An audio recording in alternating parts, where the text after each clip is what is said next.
परभणीमध्ये शक्तीपीठ महामार्गाला शेतकऱ्यांनी विरोध केलाय। सहजपूर जवळा या गावामधील शेतीची शक्तीपीठ महामार्गासाठी मोजणी करण्यासाठी आलेल्या पथकाला शेतकऱ्यांनी तीव्र विरोध केला आणि 1 इंच सुद्धा जमीन देणार नाही असा पवित्रा त्यांनी घेतला होता।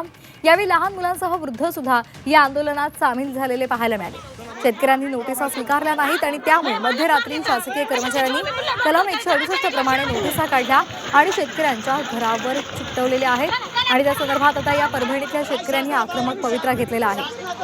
तर शक्तीपीठ महामार्गासाठी 1 इंच सुद्धा आपली शेतजमीन देणार नाही असा आक्रमक पवित्रा या शेतकऱ्यांनी घेतलेला आहे।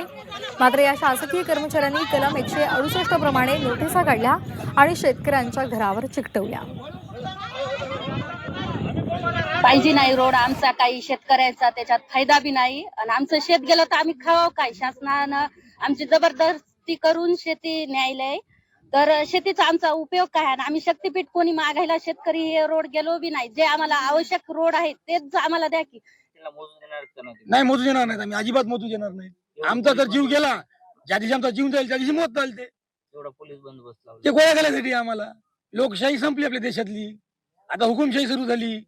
शक्तीपीठ गेला, पैशांनी शिकवलं, पण जर तितक्यातच शेती केली तर तेवढेच पैसे जास्त येतील आणि त्याच पैशांवर माझ्या भावाला शिकवता आले आणि जर माझ्या भावाला नाहीच नोकरी लागली तर तो शेती करून जगू शकतो।